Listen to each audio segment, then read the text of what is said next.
Hi friends, welcome to the audio class sessions of Kerala PSC Online Guruji YouTube channel. This is Rohit and today we are discussing the continuation sections of our constitution. The previous class we have completed the part 5 of Indian constitution, the union, and today we are discussing the part 6, the states. നമ്മുടെ മുൻ ക്ലാസ്സുകളിൽ നമ്മൾ ഭരണഘടനയുടെ 5ാമത്തെ പാർട്ടായിട്ടുള്ള union പൂർത്തീകരിച്ചിരിക്കുന്നു. ഇന്ന് നമ്മൾ ഭരണഘടനയുടെ 6ാമത്തെ പാർട്ടായ States എന്ന ഭാഗത്തെ പറ്റിയിട്ടാണ് ചർച്ച ചെയ്യുന്നത്.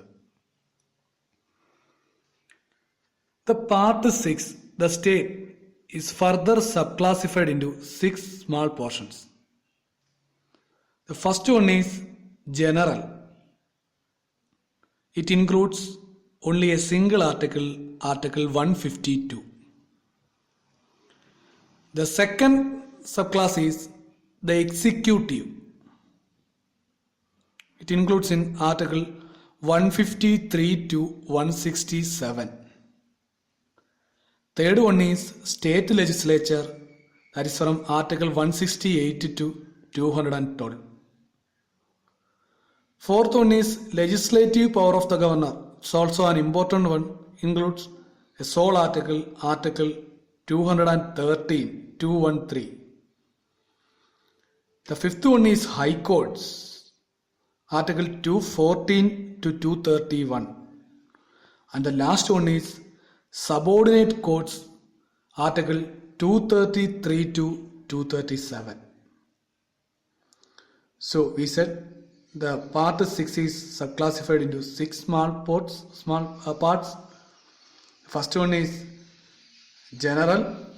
It includes only one article, 152. The second one is executive. That is from 153 to 167. Third one is state legislature. That is from 168 to 212. The fourth one is legislative power of governor. It's a single article, Article 213. The fifth one is high courts. That's from Article 240 to 231. And the last one is subordinate courts. That's from 233 to 237. So, moving to the first part, the general. The general include only one article, Article 152. 152 of the Indian Constitution separates Jammu and Kashmir from other states. Article 152 states Jammu Kashmir does not include in the expression state. It does not include in the expression state. Earlier, in the directive principle, it is said that the expression state means the union. But here it is a different situation. In 152, it says Jammu Kashmir does not include in the expression state. Here state refers to the states of the Indian Union like Kerala, Tamil Nadu, Punjab, etc. The Jammu Kashmir does not come within the expression state, or the Jammu Kashmir separates Jammu Kashmir from other states. That is says in Article 152. Don't confuse this article with Article 370. Article 370 deals with the special status of Kashmir. Article 152 separates Jammu and Kashmir from states. Don't confuse two articles. That is in the general portion, the first subpart of part 6, Article 152. അപ്പോൾ ഭരണഘടനയുടെ 6ാമത്തെ പാർട്ടായിട്ടുള്ള state എന്ന് പറയുന്ന ഭാഗം വീണ്ടും 6 ഉപവിഭാഗങ്ങളായി തിരിച്ചിട്ടുണ്ട്. 6 ഉപവിഭാഗങ്ങളായിട്ട്. അതിൽ ഒന്നാമത്തെ ഭാഗം ജനറൽ എന്ന് പറയുന്നതാണ്. ജനറൽ എന്ന് പറയുന്ന ഭാഗത്ത് ഒരേ ഒരു ആർട്ടിക്കിൾ മാത്രമേ ഉള്ളൂ, 152. 152 എന്ന് പറയുന്ന ഒറ്റ ആർട്ടിക്കിൾ ഉൾക്കൊള്ളുന്നതാണ് ജനറൽ എന്ന ഭാഗം. രണ്ടാമത്തെ സബ് ക്ലാസ് എക്സിക്യൂട്ടീവ് എന്നതാണ്. എക്സിക്യൂട്ടീവ് 153 മുതൽ 167 വരെയുള്ള ആർട്ടിക്കിളുകൾ ഉൾക്കൊള്ളുന്ന എക്സിക്യൂട്ടീവ്. ഇനി മൂന്നാമത്തെ ഭാഗം സ്റ്റേറ്റ് ലെജിസ്ലേച്ചർ. സ്റ്റേറ്റ് ലെജിസ്ലേച്ചർ എന്ന മൂന്നാം ഭാഗം 168 മുതൽ 212 വരെയുള്ള ആർട്ടിക്കിളുകൾ ഉൾക്കൊള്ളുന്നതാണ്. 168 മുതൽ 212 വരെയുള്ള ആർട്ടിക്കിളുകൾ ഉൾക്കൊള്ളുന്നതാണ് സ്റ്റേറ്റ് ലെജിസ്ലേച്ചർ എന്ന മൂന്നാമത്തെ ഉപവിഭാഗം. നാലാമത്തെ ഉപവിഭാഗം വളരെ പ്രധാനപ്പെട്ടതും ഇമ്പോർട്ടൻറ്റുമായിട്ടുള്ളതാണ്. Legislative power of the governor അല്ലെങ്കിൽ ordinance making power of the governor എന്ന ഭാഗമാണ്. ഒറ്റ ആർട്ടിക്കിൾ മാത്രമേ ഉള്ളൂ, 213 ഗവർണറുടെ ഓർഡിനൻസ് മേക്കിംഗ് പവർ എന്ന് പറയുന്ന നാലാമത്തെ ഭാഗം. അഞ്ചാമത്തെ ഭാഗം ഹൈക്കോടതികളെ പറ്റിയിട്ടുള്ളതാണ് അഞ്ചാം ഭാഗം. ആർട്ടിക്കിളുകൾ 214 മുതൽ 231 വരെയുള്ളവ ഹൈക്കോർട്ടുകളെ പറ്റി പറയുന്നു. സ്റ്റേറ്റിന്റെ അഞ്ചാമത്തെ സബ് ക്ലാസ്. ഇനി അവസാനത്തതും ആറാമത്തതുമായിട്ടുള്ള സബ് ക്ലാസ് സബോർഡിനേറ്റ് കോർട്സുകളെ പറ്റി പറയുന്നു. സബോർഡിനേറ്റ് കോർട്സുകളെ പറ്റി പറയുന്ന ആർട്ടിക്കിളാണ് 233 മുതൽ 237 വരെയുള്ളവ. അപ്പൊ ഭരണഘടനയുടെ ആറാമത്തെ പാർട്ടാണ് സ്റ്റേറ്റ്. അതിനെ വീണ്ടും 6 ഉപവിഭാഗങ്ങളായി തിരിച്ചിരിക്കുന്നു. ഒന്നാമത്തത് ജനറൽ, അതിൽ 152 എന്ന് പറയുന്ന ഒരേ ഒരു ആർട്ടിക്കിളാണ് ഉള്ളത്. രണ്ടാമത്തത് എക്സിക്യൂട്ടീവ്, അതിൽ 153 മുതൽ 167 വരെയുള്ള ആർട്ടിക്കിളാണ് ഉള്ളത്. മൂന്നാമത്തത് സ്റ്റേറ്റ് ലെജിസ്ലേച്ചർ, അതിൽ 168 മുതൽ 212 വരെയുള്ള ആർട്ടിക്കിളാണ് ഉള്ളത്. നാലാമത്തത് ലെജിസ്ലേറ്റീവ് പവർ ഓഫ് ഗവർണർ അല്ലെങ്കിൽ ordinance making power of governor എന്ന് പറയുന്നത് ഒറ്റ ആർട്ടിക്കിളാണ്, ആർട്ടിക്കിൾ 213. അഞ്ചാമത്തത് ഹൈക്കോർട്ട് എന്ന് പറയുന്ന ഭാഗമാണ്, അത് ആർട്ടിക്കിൾ 214 മുതൽ 231 വരെയാണ്.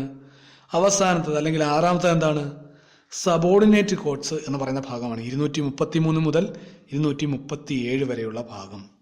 ഇനി ഒന്നാമത്തെ ഭാഗത്തിലേക്ക് കടക്കാം. ജനറൽ എന്ന് പറയുന്ന ഒന്നാമത്തെ ഭാഗത്ത് ഒറ്റ ആർട്ടിക്കിൾ മാത്രമേ ഉള്ളൂ, ഒരേ ഒരു ആർട്ടിക്കിൾ ഉള്ള പാർട്ടാണ് ഒന്നാമത്തെ പാർട്ട്. 152 എന്ന് പറയുന്ന ആർട്ടിക്കിളുള്ള ഒരേ ഒരു പാർട്ട്, ഫസ്റ്റ് പാർട്ട് ജനറൽ. ഇനി 152 എന്താണ് ചെയ്യുന്നത്? ആർട്ടിക്കിൾ 152 പറയുന്നത് ഭരണഘടനയിൽ സ്റ്റേറ്റ് എന്ന് പറഞ്ഞിരിക്കുന്നിടത്തൊന്നും ജമ്മു കാശ്മീരിനെ സ്റ്റേറ്റ് എന്ന് പറയുന്ന പ്രയോഗത്തിൽ ഉൾപ്പെടുത്തിയിട്ടില്ല. അല്ലെങ്കിൽ മറ്റ് സ്റ്റേറ്റുകളിൽ നിന്നും ജമ്മു കാശ്മീരിനെ വേർതിരിക്കുന്ന ആർട്ടിക്കിളാണ് ആർട്ടിക്കിൾ 152. എന്താണ് 152? ഭരണഘടനയിൽ സ്റ്റേറ്റ് എന്ന് പറഞ്ഞിരിക്കുന്നത് ജമ്മു കാശ്മീർ ഉൾപ്പെടില്ല, അല്ലെങ്കിൽ ജമ്മു കാശ്മീരിനെ മറ്റ് സംസ്ഥാനങ്ങളിൽ നിന്നും വേർതിരിക്കുന്ന ആർട്ടിക്കിളാണ് ആർട്ടിക്കിൾ 152. ഒരിക്കലും തമ്മിൽ കൺഫ്യൂസ് ആകരുത് അല്ലെങ്കിൽ തെറ്റിപ്പോകരുതാത്ത ഒരു കാര്യമുണ്ട്. ആർട്ടിക്കിൾ 370 കാശ്മീരുമായി ബന്ധപ്പെട്ടതാണ്. ആർട്ടിക്കിൾ 370 കാശ്മീരിന്റെ സ്പെഷ്യൽ സ്റ്റാറ്റസ് അല്ലെങ്കിൽ പ്രത്യേക പദവിയുമായി ബന്ധപ്പെട്ടതാണ്.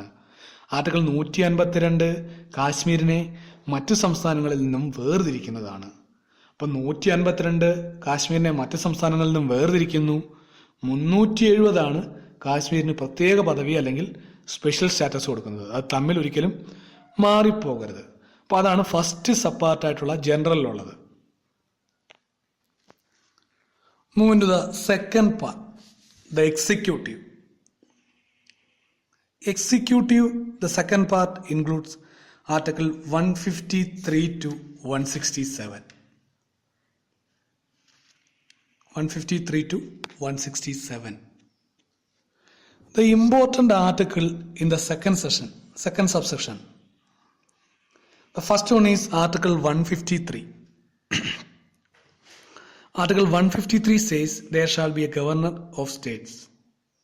Or Article 153 is the article related to governors of the states. That is in Article 153. Second one is 154. 154 says governor shall be the executive head of the states. Governor shall be the executive head of the state. It is resembled to Article 53. What it says in Article 53? President shall be the executive head of Union. Article 154. Governor shall be the executive head of states.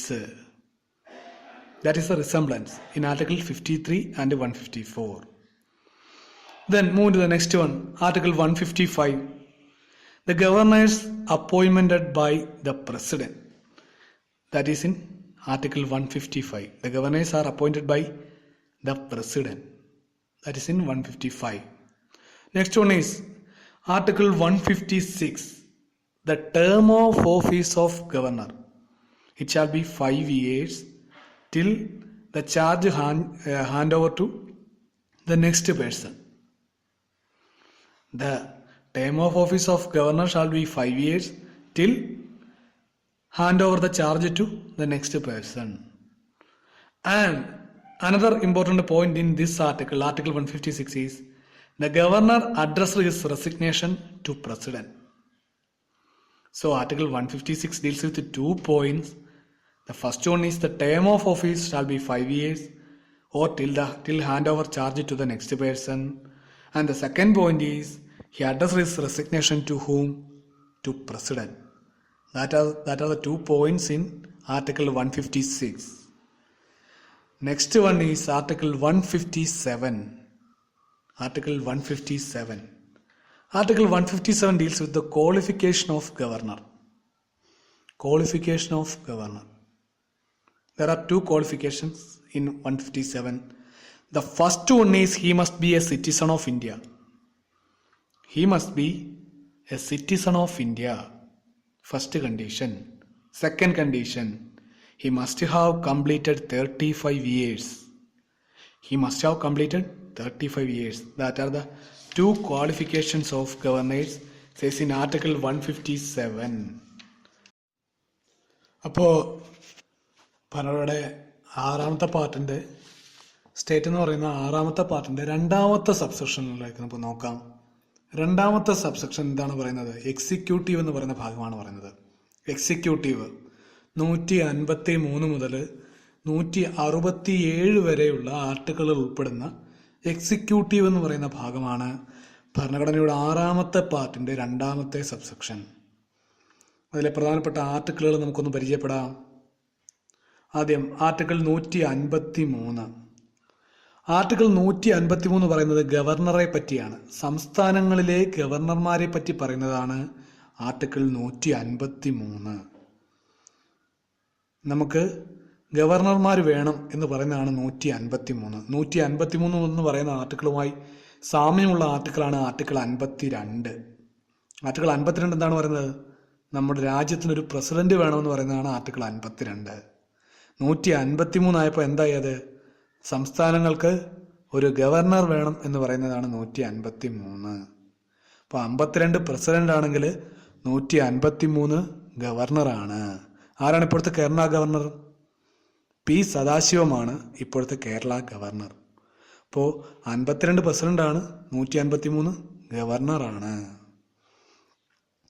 ഇനി 154 എന്ന് പറയുന്നത് governor എല്ലാ സംസ്ഥാനങ്ങളുടെയും ഭരണനിർവഹണത്തിന്റെ തലവനായിരിക്കുമെന്ന് പറയുന്നതാണ്. Executive head of the state ആയിരിക്കുമെന്ന് പറയുന്നതാണ് article 154.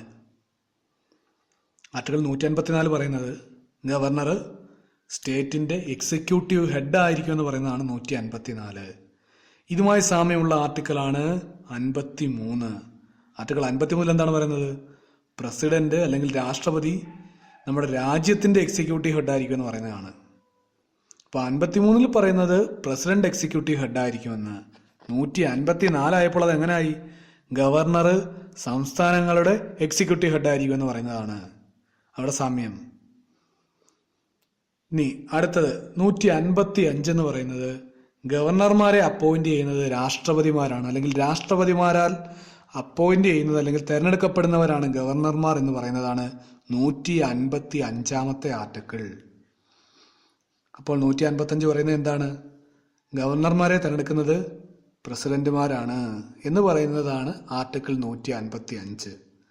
ഇനി 156 ഗവർണറുടെ കാലാവധിയെ പറ്റിയാണ് പറയുന്നത്. ഗവർണറുടെ കാലാവധിയെ പറ്റിയാണ് പറയുന്നത്.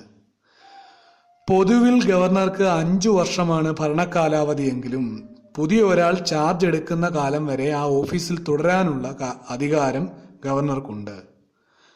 അപ്പോൾ 156 പ്രകാരം ഗവർണർക്ക് 5 വർഷമാണ് ഭരണ കാലാവധിയെങ്കിലും പുതിയ ആൾ ചാർജ് എടുക്കുന്നത് വരെ അദ്ദേഹത്തിന് ഓഫീസിൽ തുടരാൻ അവകാശമുണ്ടെന്ന് പറയുന്നതാണ് 156. 5 വർഷം ഭരണ കാലാവധി ഉണ്ടെന്ന് പറയുന്നതാണ് 156. 156 രണ്ടാമത് ഒരു പോയിന്റ് കൂടിയുണ്ട്. ഗവർണർ ആർക്കാണ് രാജിക്കത്ത് സമർപ്പിക്കുന്നത്? പ്രസിഡന്റിനാണ് രാജിക്കത്ത് സമർപ്പിക്കുന്നത്. അപ്പോൾ 156 2 പോയിന്റ് ഉണ്ട്. ഗവർണറുടെ ഭരണകാലാവധി 5 വർഷം അല്ലെങ്കിൽ പുതിയ ആൾ ചാർജ് എടുക്കുന്നത് വരെ. ഇനി ആർക്കാണ് രാജി കത്ത് കൊടുക്കുന്നത്, ആർക്കാണ് രാജി സമർപ്പിക്കുന്നത്? പ്രസിഡന്റിനാണ് ഗവർണർ രാജി സമർപ്പിക്കുന്നതെന്ന് പറയുന്നതാണ് ആർട്ടിക്കിൾ 156. അടുത്ത പ്രധാനപ്പെട്ട ആർട്ടിക്കിളാണ് 157. 157 എന്താണ് പറയുന്നത്? ഗവർണറുടെ ക്വാളിഫിക്കേഷൻസ്, യോഗ്യതകളെ പറ്റി പറയുന്നതാണ് 157. 157 2 ക്വാളിഫിക്കേഷൻസ് പറയുന്നുണ്ട് ഗവർണർക്ക്. ഒന്ന്, എല്ലാ ക്വാളിഫിക്കേഷൻസിനകത്ത് നമ്മൾ പറയുന്ന ആദ്യത്തെ ക്വാളിഫിക്കേഷൻ തന്നെയാണ് ഇവിടെയും.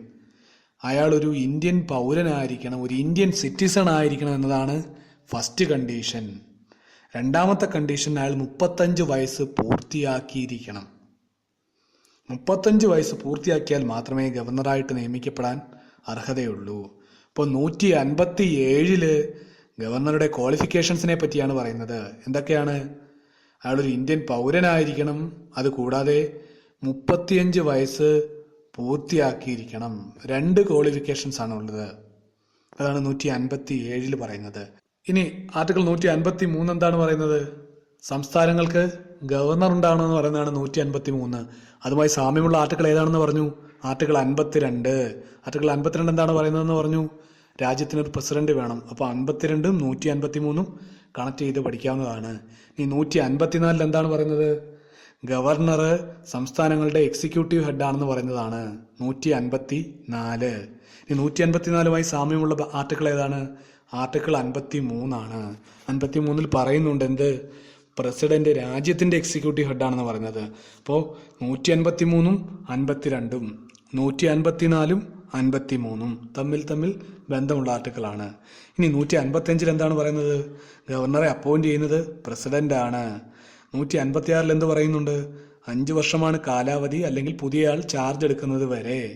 ഇനി 156 രണ്ടാമത്തെ പോയിന്റ് എന്താണ് നമ്മൾ പറഞ്ഞിരുന്നത്? പ്രസിഡന്റിനാണ് രാജിക്കത്ത് സമർപ്പിക്കുന്നത് എന്ന് പറയുന്നതാണ് 156. 157 എന്തൊക്കെ പറയുന്നുണ്ട്? അദ്ദേഹത്തിന്റെ ക്വാളിഫിക്കേഷൻസ് പറയുന്നുണ്ട്. എന്തൊക്കെ? ഒന്ന്, അദ്ദേഹം ഒരു ഇന്ത്യൻ സിറ്റിസൺ ആയിരിക്കണം. 2, 35 വയസ്സ് പൂർത്തിയാക്കിയിരിക്കണം. So, the next important article in this second subsection is Article 161. Article 161 related to the power of governor to grant pardons in certain cases. It is quite similar to the Article 72. Article 72 deals with the power of president to grant pardon. So Article 72 deals with the pardoning power of president, and Article 161 is related to the pardoning power of governor. They are interlinked. Next one is Article 163. Article 163 deals with the Council of Ministers along with the Chief Minister of State as the head, aid and advise the governor. The Council of Ministers along with the Chief Minister as head, aid and advise the governor. It is resembled to which article? Article 74. Article 74 is resembled to Article 163. Article 74 says the Council of Ministers along with the Prime Minister as head, aid and advise President. That is in Article 74. Article 163 says Council of Ministers along with the Chief Minister of the State as head, aid and advise the governor. That is the resemblance between 163 and 74.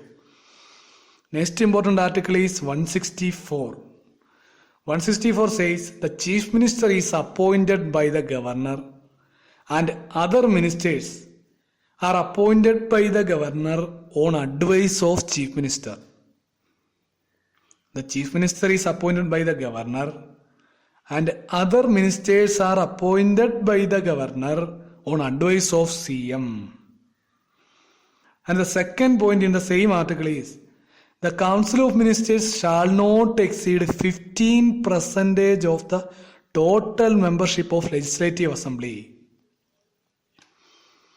The Council of Ministers or their strength shall not exceed 15% of the total membership. That's the second point in Article 164. Third one is the Council of Ministers have collective responsibility towards the Legislative Assembly. The Council of Ministers have collective responsibility towards Legislative Assembly. These are the 3 points in Article 164. The CM is appointed by the governor and the other ministers are appointed by governor on advice of CM. Second point, the strength of the Council of Ministers shall not exceed 15% of the total membership. And the third point is their collective responsibility. The Article 164 is resembled to Article 75. Article 75 deals with the Council of Ministers of the Union. Article 164 related to the Council of Ministers of the State. Next important article is Article 165. Article 165 deals with the Advocate General of State. The Advocate General of State. He is the first law officer of state.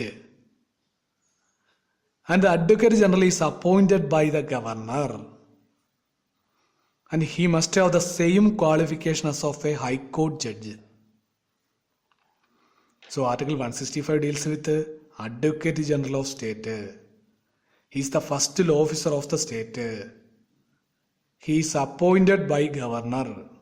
And he must have the same qualification of a High Court judge. This is says in Article 165. Who is the current Advocate General of the Kerala State? C.P. Sudhakara Prasad is the current Advocate General of the state. Who is the current Advocate General? C.P. Sudhakara Prasad is the current Advocate General of the state. Article 165 is resembled or similar, quite similar to Article 76. What is Article 76? Attorney General of the Union. He is the first law officer of the Union. Article 165 deals with the first law officer of the state. That is the resemblance. So Article 165 deals with the Advocate General of the state. So these are the important points in the second subsection of the Part 6 state. ഇപ്പോൾ നമ്മൾ 157 വരെയുള്ള ആർട്ടിക്കിളുകളെ പറ്റി പറഞ്ഞു. അടുത്ത പ്രധാനപ്പെട്ട ആർട്ടിക്കിളാണ് article 161. Article 161 എന്താണ് പറയുന്നത്? ഗവർണറുടെ ദയാഹർജിയെ പറ്റി പറയുന്നതാണ് 161. 161 പറയുന്നത് ഗവർണറുടെ ദയാഹർജിയെ പറ്റിയിട്ടാണ്. പ്രസിഡന്റിന്റെ ദയാഹർജിയെ പറ്റി നമ്മൾ പറഞ്ഞു. എത്രയാണ്? ആർട്ടിക്കിൾ 72. അപ്പോൾ ആർട്ടിക്കിൾ 72 പ്രസിഡന്റിന്റെ ദയാഹർജിയാണ്. ആർട്ടിക്കിൾ 161 ഗവർണറുടെ ദയാഹർജിയാണ്. ആർട്ടിക്കിൾ 161 ഗവർണറുടെ ദയാഹർജിയാണ്. അതുമായി സാമ്യമുള്ള ആർട്ടിക്കിളാണ് ആർട്ടിക്കിൾ 72. 72 എന്താണ് പറയുന്നത്? പ്രസിഡന്റിന്റെ ദയാഹർജി അല്ലെങ്കിൽ രാഷ്ട്രപതിയുടെ ദയാഹർജിയെ പറ്റി പറയുന്നതാണ് 72. ഇവിടെ 161 ഗവർണറുടെ ദയാഹർജി. ഇനി അടുത്തത് ആർട്ടിക്കിൾ 163. ആർട്ടിക്കിൾ 163 പറയുന്നത് സംസ്ഥാന മന്ത്രിസഭയിലെ എല്ലാ മന്ത്രിമാരും അതിൻ്റെ തലവനായിട്ട് മുഖ്യമന്ത്രിയും ഉള്ളപ്പോൾ അവര് ഗവർണറെ ആവശ്യമായ ഭരണനിർവഹണത്തിനാവശ്യമായ സഹായങ്ങളും ചെയ്തു കൊടുക്കണം, അദ്ദേഹത്തിന് വേണ്ട ഉപദേശങ്ങളും നൽകണം എന്ന് പറയുന്നതാണ് ആർട്ടിക്കിൾ 163. ഇതാണ് ആർട്ടിക്കിൾ 163 പറയുന്നത്. സംസ്ഥാന മന്ത്രിസഭയിലെ മന്ത്രിമാരും മുഖ്യമന്ത്രി തലവനായിട്ടിരിക്കുകയും അവരെന്ത് ചെയ്യണം? ഗവർണറെ ഉപദേശങ്ങൾ കൊടുക്കണം, ഭരണനിർവഹണ കാര്യങ്ങൾ വേണ്ട ഉപദേശങ്ങൾ കൊടുക്കണം, അദ്ദേഹത്തെ സഹായിക്കുകയും ചെയ്യണമെന്ന് പറയുന്നതാണ് ആർട്ടിക്കിൾ 163. മന്ത്രിസഭയും മുഖ്യമന്ത്രിയും ഗവർണറെ ഭരണനിർവഹണ കാര്യങ്ങളിൽ സഹായിക്കണമെന്ന് പറയുന്നതാണ് ആർട്ടിക്കിൾ 163. ഇതുമായി സാമ്യമുള്ള ആർട്ടിക്കിളാണ് 74. 74 പറയുന്നത് കേന്ദ്രമന്ത്രിസഭയിലെ മന്ത്രിമാരും പ്രധാനമന്ത്രിയും ആരെ സഹായിക്കണം? പ്രസിഡന്റ് അല്ലെങ്കിൽ രാഷ്ട്രപതിയെ ഭരണനിർവഹണ കാര്യങ്ങളിൽ സഹായിക്കണമെന്ന് പറയുന്നതാണ് 74. ഇവിടെ 163 ആയപ്പോൾ എന്തായി? സംസ്ഥാന മന്ത്രിസഭയിലെ മന്ത്രിമാരും മുഖ്യമന്ത്രിയും ഗവർണറെ സഹായിക്കണമെന്നായി. ഇപ്പൊ 163 സംസ്ഥാനത്തിലെ കാര്യം പറയുന്നു, 74 കേന്ദ്രത്തിലെ കാര്യം പറയുന്നു. ഇനി അടുത്ത പ്രധാനപ്പെട്ട ആർട്ടിക്കിളാണ് 164. 164 3 പോയിന്റുകളാണുള്ളത്. ഒന്ന്, മുഖ്യമന്ത്രിയെ അപ്പോയിന്റ് ചെയ്യുന്നത് ഗവർണറാണ്. മുഖ്യമന്ത്രിയെ അപ്പോയിന്റ് ചെയ്യുന്നത് ഗവർണറാണ്. മറ്റു മന്ത്രിമാരെ അപ്പോയിന്റ് ചെയ്യുന്നത് ഗവർണറാണ്. മുഖ്യമന്ത്രിയുടെ അഡ്വൈസ് അല്ലെങ്കിൽ ഉപദേശത്തോടു കൂടി, മുഖ്യമന്ത്രിയുടെ താല്പര്യം കൂടി കണക്കിലെടുത്താണ്, അദ്ദേഹത്തിന്റെ നിർദ്ദേശപ്രകാരമാണ് ഗവർണർ മറ്റു മന്ത്രിമാരെ നിയമിക്കുന്നത്. അപ്പൊ മുഖ്യമന്ത്രിയെ നിയമിക്കുന്നത് ഗവർണറാണ്, മറ്റു മന്ത്രിമാരെ നിയമിക്കുന്നത് ഗവർണറാണ്. പക്ഷെ ആരുടെ കൂടെ ഉപദേശം വേണം? മുഖ്യമന്ത്രിയുടെ കൂടെ ഉപദേശം വേണം. അതൊന്നാമത്തെ പോയിന്റ്. രണ്ടാമത്തെ പോയിന്റ്, മന്ത്രിസഭയുടെ മൊത്തം അംഗസംഖ്യ നിയമസഭയുടെ 15% കൂടുതൽ കൂടാൻ പാടില്ല. മന്ത്രിസഭയുടെ അംഗസംഖ്യ നിയമസഭയുടെ 15% കൂടുതൽ കൂടാൻ പാടില്ല എന്ന് പറയുന്നതാണ് രണ്ടാമത്തെ പോയിന്റ്. മൂന്നാമത്തെ പോയിന്റ്, മന്ത്രിസഭയ്ക്ക് നിയമസഭയോട് കൂട്ടുത്തരവാദിത്തമുണ്ട്. മന്ത്രിസഭയ്ക്ക് നിയമസഭയോട് കൂട്ടുത്തരവാദിത്തമുണ്ട്. ഇപ്പൊ 164 എത്ര പോയിന്റാണുള്ളത്? 3 പോയിന്റ്. ഒന്ന്, മുഖ്യമന്ത്രിയെ അപ്പോയിന്റ് ചെയ്യുന്നത് ഗവർണറാണ്. മറ്റു മന്ത്രിമാരെ ഗവർണർ അപ്പോയിന്റ് ചെയ്യുന്നത് മുഖ്യമന്ത്രിയുടെ ഉപദേശത്തിനാലാണ്. ഇനി മന്ത്രിസഭയുടെ മൊത്തം അംഗസംഖ്യ എത്ര ആകാൻ പാടില്ല? നിയമസഭയുടെ മൊത്തം അംഗസംഖ്യയുടെ 15% കൂടുതൽ കൂടാൻ പാടില്ല. ഇനി സംസ്ഥാന മന്ത്രിസഭയ്ക്ക് ആരോട് കളക്റ്റീവ് റെസ്പോൺസിബിലിറ്റി അല്ലെങ്കിൽ കൂട്ടുത്തരവാദിത്തമുണ്ട്? നിയമസഭയോട് കൂട്ടുത്തരവാദിത്തമുണ്ട്. ഇതുമായിട്ട് അതേ സാമ്യമുള്ള ആർട്ടിക്കിൾ നമ്മൾ പഠിച്ചു കേന്ദ്രമന്ത്രിസഭയുടെ കാര്യം പറഞ്ഞപ്പോൾ. ആർട്ടിക്കിൾ 75. ആർട്ടിക്കിൾ 75 പറഞ്ഞ അതേ കാര്യങ്ങളാണ് ഇവിടെ വന്നിരിക്കുന്നത്. മാറ്റങ്ങൾ വളരെ കുറച്ച് കാര്യങ്ങൾ മാത്രമേ ഉള്ളൂ. അവിടെ പ്രധാനമന്ത്രി, ഇവിടെ മുഖ്യമന്ത്രി, അവിടെ പ്രസിഡന്റ്, ഇവിടെ ഗവർണർ. ബാക്കി എല്ലാ പോയിന്റും 75 സമാനമാണ് 164. 75 കേന്ദ്രമന്ത്രിസഭയെ പറ്റി പറയുമ്പോൾ 164 സംസ്ഥാന മന്ത്രിസഭകളെ പറ്റി പറയുന്നു. 164 3 പോയിന്റ് എല്ലാം നമ്മൾ പറഞ്ഞു. ഇനി അടുത്തത് ഈ സെക്ഷനിലെ സബ്സെക്ഷനിലെ അവസാനത്തെ പ്രധാന ആർട്ടിക്കിളാണ് article 165. Article 165 advocate general of സ്റ്റേറ്റിനെ പറ്റിയാണ് പറയുന്നത്. ആരെ പറ്റിയാണ്? Advocate general of state. ആരാണ് അഡ്വക്കേറ്റ് ജനറൽ? ഒരു സംസ്ഥാനത്തിലെ പ്രഥമ നിയമ ഉദ്യോഗസ്ഥനാണ് അഡ്വക്കേറ്റ് ജനറൽ. ഏറ്റവും പ്രധാനപ്പെട്ട ആദ്യത്തെ നിയമ ഉദ്യോഗസ്ഥനാണ് അഡ്വക്കേറ്റ് ജനറൽ എന്ന് പറയുന്നത്. സംസ്ഥാനത്തെ കോടതികളിൽ പ്രതിനിധീകരിക്കുന്നത് ആരാണ്? അഡ്വക്കേറ്റ് ജനറൽ ആണ്. ഇനി അഡ്വക്കേറ്റ് ജനറലിനെ അപ്പോയിന്റ് ചെയ്യുന്നത് ആരാണ്? ഗവർണറാണ്. അഡ്വക്കേറ്റ് ജനറലിനെ അപ്പോയിന്റ് ചെയ്യുന്നത്. ഒരു അഡ്വക്കേറ്റ് ജനറൽ ഉണ്ടാവേണ്ട ക്വാളിഫിക്കേഷൻസ് എന്താണ്? ഒരു ഹൈക്കോടതി ജഡ്ജിക്ക് ഉണ്ടാവേണ്ട എല്ലാ യോഗ്യതയും ഉള്ള ഒരാളായിരിക്കണം അഡ്വക്കേറ്റ് ജനറൽ. അപ്പോ ആർട്ടിക്കിൾ 165 അഡ്വക്കേറ്റ് ജനറൽ ഓഫ് സ്റ്റേറ്റിനെ പറ്റി പറയുകയാണ്. ആരാണ് അഡ്വക്കേറ്റ് ജനറൽ?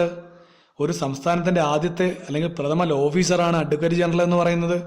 അദ്ദേഹത്തെ അപ്പോയിന്റ് ചെയ്യുന്നത് ആരാണ്? ഗവർണറാണ്. അദ്ദേഹത്തിന് എന്ത് ക്വാളിഫിക്കേഷൻസ് ഉണ്ടായിരിക്കണം? ഹൈക്കോടതി ജഡ്ജിന്റെ യോഗ്യതകൾ ഉണ്ടായിരിക്കണം. ഇനി ആരാണ് ഇപ്പോഴത്തെ അഡ്വക്കേറ്റ് ജനറൽ കേരളത്തിന്റെ? CP സുധാകര പ്രസാദ് ആണ് ഇപ്പോഴത്തെ കേരള സംസ്ഥാനത്തിന്റെ അഡ്വക്കേറ്റ് ജനറൽ. ആരാണ്? CP സുധാകര പ്രസാദ്. അപ്പോൾ ആർട്ടിക്കിൾ 76 പറഞ്ഞിരുന്നത് ഇതിനെ പറ്റിയാണ്. Attorney general. കേന്ദ്രത്തിന്റെ പ്രഥമ ലോ ഓഫീസറെ പറ്റി പറയുന്നതാണ് 76, അറ്റോർണി ജനറൽ. 165 ആയപ്പോൾ അതെന്തായി? സംസ്ഥാനത്തിന്റെ പ്രഥമ ലോ ഓഫീസറെ പറ്റിയിട്ടായി, അഡ്വക്കേറ്റ് ജനറൽ. അപ്പോൾ 76 attorney general, 165 advocate general. 76 attorney general, 165 advocate general. Attorney general ആരാണ്? രാജ്യത്തിന്റെ പ്രഥമ ലോ ഓഫീസറാണ്. അഡ്വക്കേറ്റ് ജനറൽ ആരാണ്? സംസ്ഥാനത്തിന്റെ ഫസ്റ്റ് ലോ ഓഫീസറാണ്. അപ്പൊ അതാണ് അവ തമ്മിലുള്ള സാമ്യം. അപ്പൊ നമ്മളിന്ന് മൊത്തത്തില് ഭരണഘടനയുടെ 6ാമത്തെ പാർട്ടിന് ആദ്യത്തെ 2 സബ്സെക്ഷൻസ് ആണ് നോക്കിയത്. ഒന്ന് ജനറൽ എന്ന വിഭാഗമാണ്. ജനറലില് ഒരേ ഒരു ആർട്ടിക്കിളേ ഉള്ളൂ, ആർട്ടിക്കിൾ 152. 152 പറയുന്നത് എന്താണ്? ജമ്മു കാശ്മീരിനെ മറ്റ് സംസ്ഥാനങ്ങളിൽ നിന്നും വേർതിരിക്കുന്നു എന്ന് പറയുന്നതാണ് 152. ആദ്യത്തെ സബ്സെക്ഷൻ ജനറലിനകത്ത് ഒറ്റ ആർട്ടിക്കിളേ ഉള്ളൂ. ഇനി രണ്ടാമത്തെ സബ്സെക്ഷൻ എടുക്കുന്നു എക്സിക്യൂട്ടീവ്. 153 മുതൽ 167 വരെയുള്ള എക്സിക്യൂട്ടീവ് എന്ന് പറയുന്ന രണ്ടാമത്തെ സബ്സെക്ഷൻ. അതിൽ ഏതൊക്കെ പ്രധാന ആർട്ടിക്കിളാണ് നമ്മൾ നോക്കിയത്? ഒന്ന്, 153 എല്ലാ സംസ്ഥാനങ്ങൾക്കും ഒരു ഗവർണർ വേണം. 154 ഗവർണർ ആയിരിക്കും സംസ്ഥാനങ്ങളുടെ എക്സിക്യൂട്ടീവ് ഹെഡ്. 155 ഗവർണറെ അപ്പോയിന്റ് ചെയ്യുന്നത് പ്രസിഡന്റ് ആണ്. 156 അദ്ദേഹത്തിന് 5 വർഷം അല്ലെങ്കിൽ അടുത്തയാൾ വരുന്നവരെ ഭരിക്കാവുന്നതാണ്. അത് കൂടാതെ അദ്ദേഹം ആർക്ക് രാജിക്കത്ത് സമർപ്പിക്കുന്നു? പ്രസിഡന്റിന്. ഇനി 157 എന്താണ് പറയുന്നത്? ഗവർണറുടെ ക്വാളിഫിക്കേഷൻസ്. എന്തൊക്കെയാണ് ക്വാളിഫിക്കേഷൻസ്? ഒന്നൊരു ഇന്ത്യൻ പൗരനായിരിക്കണം. 2, 35 വയസ്സ് പൂർത്തിയാക്കിയിരിക്കണം. ഇനി 161 വളരെ പ്രധാനപ്പെട്ടതാണ്. എന്താണ്? ഗവർണറുടെ ദയാഹർജി, പാർഡനിങ് പവർ ഓഫ് ഗവർണറാണ് 161 പറയുന്നത്. 163 എന്താണ് പറയുന്നത്? Council of ministers along with CM, മുഖ്യമന്ത്രിയും മറ്റു മന്ത്രിമാരും എന്ത് ചെയ്യണം? ഗവർണറെ ഭരണനിർവഹണ കാര്യങ്ങളിൽ ഉപദേശിക്കുകയും സഹായിക്കുകയും ചെയ്യണമെന്ന് പറയുന്നതാണ് 163. 164 എന്താണ് പറയുന്നത്? ചീഫ് മിനിസ്റ്ററെ അല്ലെങ്കിൽ മുഖ്യമന്ത്രിയെ അപ്പോയിന്റ് ചെയ്യുന്നത് ഗവർണറാണ്. മറ്റു മന്ത്രിമാരെ മുഖ്യമന്ത്രിയുടെ ഉപദേശത്തോടു കൂടി അപ്പോയിന്റ് ചെയ്യുന്നതും ഗവർണർ തന്നെയാണ്. ഇനി ഒരു മന്ത്രിസഭയുടെ അംഗസംഖ്യ എത്രയിൽ കൂടുതൽ ആവാൻ പാടില്ല? നിയമസഭയുടെ 15% കൂടുതൽ കൂടാൻ പാടില്ല. ഇനി സംസ്ഥാന മന്ത്രിസഭയ്ക്ക് എന്തുണ്ട്? നിയമസഭയോട് കൂട്ടുത്തരവാദിത്തമുണ്ട്. അങ്ങനെ 3 പോയിന്റാണ് 164 പറഞ്ഞത്. ഇനി 165 എന്താണ് പറഞ്ഞത്?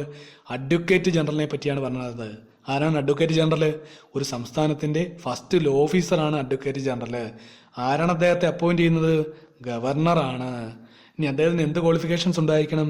ഒരു ഹൈക്കോർട്ട് ജഡ്ജിനുള്ള ക്വാളിഫിക്കേഷൻസ് ഉണ്ടായിരിക്കണം. ഇനി ആരാണ് ഇപ്പോഴത്തെ advocate general? CP Sudhakara Prasad ആണ് ഇപ്പോഴത്തെ അഡ്വക്കേറ്റ് ജനറൽ. കേരളത്തിന്റെ advocate general CP Sudhakara Prasad ആണ്. So friends, that's all about the first 2 subdivisions of part 6. The remaining subsections we will discuss in our next class. അപ്പം നമ്മൾ ഭരണഘടനയുടെ 6ാമത്തെ പാർട്ടിന്റെ ആദ്യത്തെ 2 സബ്സെക്ഷൻസ് ആണ് പൂർത്തിയാക്കിയിരിക്കുന്നത്.